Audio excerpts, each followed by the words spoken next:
Hoje, o mundo inteiro está de luto. O Papa Francisco, uma figura de impacto global, veio a óbito. E não importa se você é católico ou não, a influência dele transcendeu fronteiras, religiões e culturas. Milhões de católicos estão orando, acendendo velas, vestindo preto e prestando homenagens a um homem que, para muitos, era mais do que um líder, era quase sagrado. Uma figura de paz, de autoridade espiritual, de ligação direta com Deus. Mas a pergunta que precisa ser feita é desconfortável e necessária: por que os seres humanos continuam a venerar líderes religiosos como se fossem santos?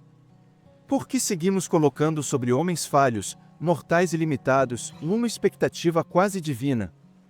E mais, se a Igreja Católica é frequentemente criticada por essa exaltação ao Papa, se os reformadores protestantes romperam com esse modelo há mais de 500 anos, por quê, então, existe um grupo que se diz diferente, se diz protestante, mas faz algo assustadoramente parecido?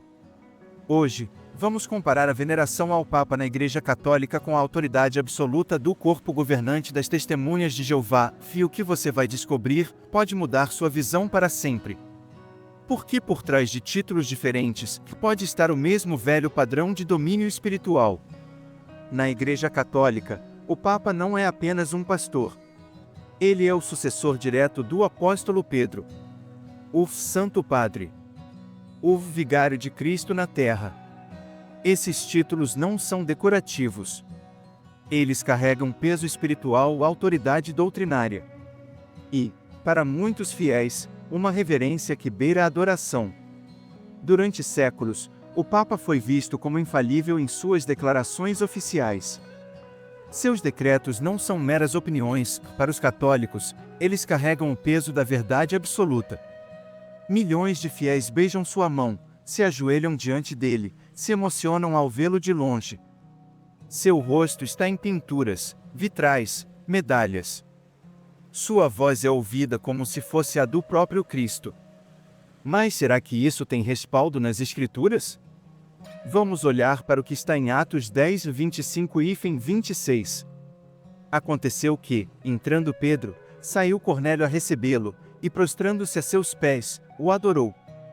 Mas Pedro levantou, dizendo: levanta-te, que eu também sou homem. Pedro, o mesmo que é considerado o primeiro Papa, rejeitou a adoração. Ele não aceitou ser tratado como alguém superior. Ele reconheceu sua humanidade. E mesmo assim, séculos depois, seus supostos sucessores seriam tratados como santos vivos. O contraste entre o que vemos na Bíblia e o que acontece na tradição é gritante. Um homem com vestes elaboradas, proclamado como infalível, cercado por uma elite eclesiástica, recebendo glória e reverência. E ainda assim, muitos dizem, é apenas respeito, mas até onde vai o respeito, antes de se tornar veneração? E até onde vai a liderança espiritual, antes de se tornar idolatria disfarçada? Essa é a reflexão que precisamos fazer. Porque a fé, quando cega, pode se tornar perigosa. E a autoridade, quando incontestável, pode ser idolatrada sem perceber. Nos próximos minutos, vamos ver como esse mesmo padrão se repete em outro grupo que se diz totalmente diferente. Agora vamos olhar para outro cenário. Um que, à primeira vista, parece bem diferente, mas à medida que observamos mais de perto, as semelhanças se tornam assustadoramente familiares. Estamos falando das Testemunhas de Jeová. Um grupo que se apresenta como restaurador do cristianismo puro. Que rejeita símbolos religiosos, datas comemorativas, cruzes e imagens. E que abertamente condena a figura do Papa como uma distorção da fé cristã. Mas, dentro dessa organização, existe um grupo central. Um grupo de homens com autoridade absoluta, chamado de corpo governante. São atualmente 8 homens sediados em Warwick, Nova York. Eles não usam batina, mas usam terno. Não vivem em catedrais, mas em instalações luxuosas e protegidas. E o que dizem é considerado verdade espiritual inquestionável. Esses homens são vistos como o canal de comunicação de Deus na Terra. Eles não apenas interpretam as Escrituras, eles definem como todos devem compreendê-las. Em uma edição da revista A Sentinela de 2011, encontramos a seguinte afirmação: é vital que reconheçamos o corpo governante como o canal de Deus. Vital. Ou seja, essencial para a salvação. Indispensável para entender a vontade de Deus. Isso nos leva a uma pergunta direta e desconfortável: qual a diferença entre o vigário de Cristo e o canal exclusivo de Jeová?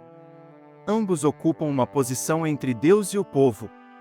Ambos possuem autoridade máxima sobre o ensino e a conduta dos fiéis. Ambos são considerados representantes diretos da divindade. E mais, entre as testemunhas de Jeová, questionar o corpo governante é visto como rebelião. Discordar deles pode resultar em isolamento, exclusão e até abandono familiar. Assim como na estrutura católica tradicional, onde padres e cardeais seguem uma cadeia de comando rígida, o corpo governante mantém controle absoluto sobre cada detalhe da vida dos membros. O que vestir? O que assistir? Como comemorar? Como se comportar em casos médicos, como transfusões de sangue? Como se portar diante de autoridades? E toda essa autoridade é concentrada em um pequeno grupo de homens. Homens que, como todos nós, são falhos, humanos e limitados. Mas que são tratados como ungidos. Como se fossem infalíveis. Como se qualquer crítica a eles fosse uma afronta a Deus. Exatamente o mesmo modelo de autoridade que eles tanto criticam em Roma, e eles reproduzem, com outra roupagem. A pergunta é: até quando vamos aceitar isso como normal? Aqui está a grande ironia. As testemunhas de Jeová se autodenominam diferentes, únicas, separadas de qualquer religião tradicional. Denunciam a Igreja Católica, o protestantismo convencional, e qualquer instituição que, segundo eles, esteja ligada à cristandade caída.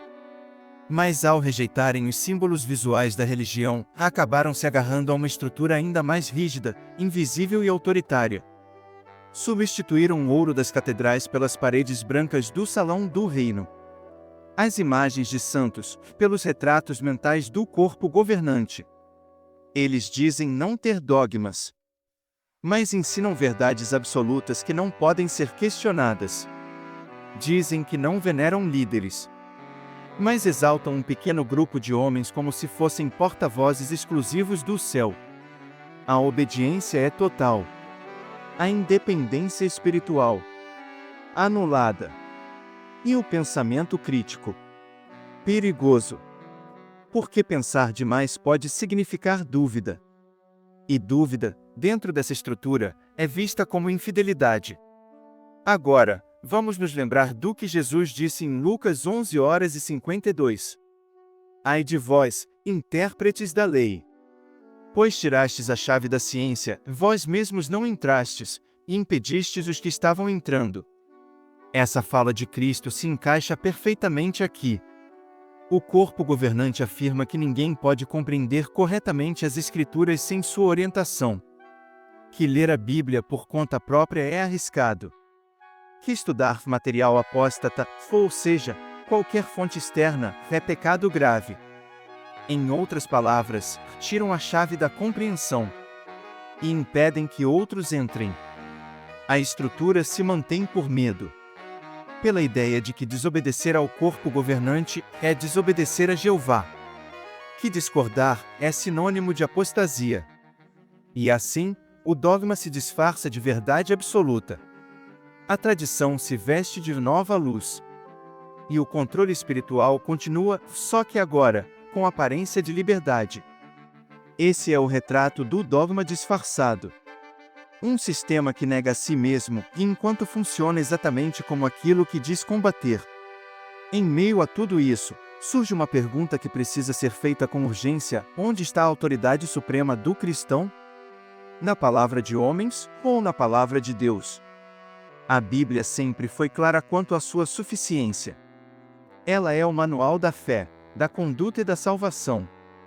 Não precisa de intermediários. Não exige aprovação de líderes humanos para ser compreendida. Em 2 Timóteo 3, 16, 17, Paulo escreve: Toda a Escritura é divinamente inspirada e proveitosa para ensinar, para repreender, para corrigir, para instruir em justiça, para que o homem de Deus seja perfeito e perfeitamente instruído para toda boa obra. Percebe? A Bíblia é completa, ela nos torna perfeitos, preparados para toda boa obra, e não diz em momento algum que precisamos de um corpo governante ou de um vigário para interpretá-la por nós. O próprio Jesus reforçou essa liberdade espiritual em João 16:13. Mas, quando vier o Espírito da verdade, ele vos guiará em toda a verdade. O Espírito Santo é o nosso guia, não um homem, não um grupo, mas o próprio Deus, operando em nós. No entanto, tanto na estrutura da Igreja Católica quanto nas Testemunhas de Jeová, essa verdade é abafada, a autoridade humana assume o lugar da condução espiritual pessoal, e com isso, se perpetua um ciclo de dependência religiosa. As pessoas não oram por si mesmas, esperam que alguém ore por elas, não interpretam a Bíblia com o coração aberto, esperam que outros digam o que é verdade e o que não é.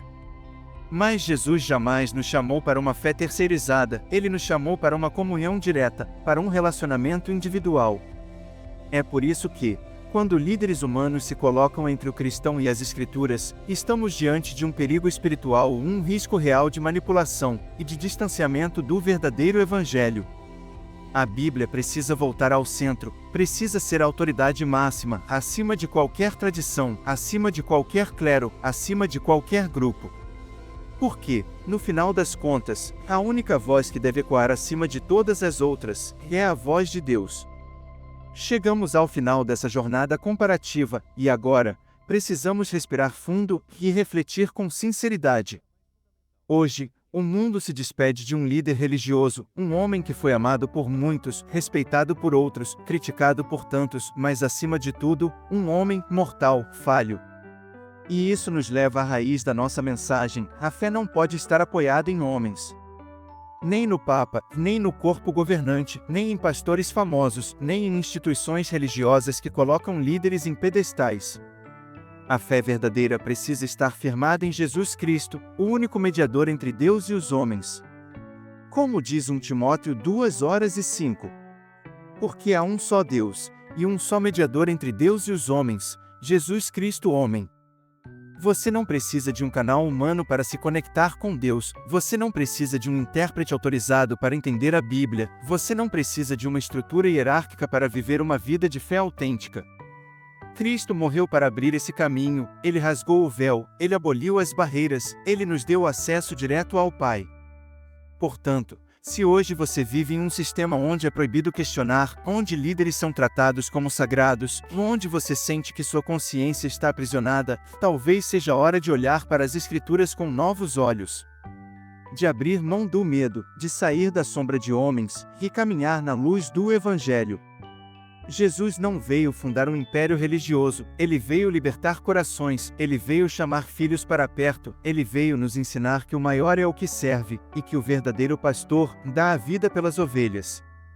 Se essa mensagem te tocou, deixa seu like, se inscreve no canal e ativa o sininho para continuar recebendo conteúdo como esse, compartilhe esse vídeo com alguém que precisa abrir os olhos.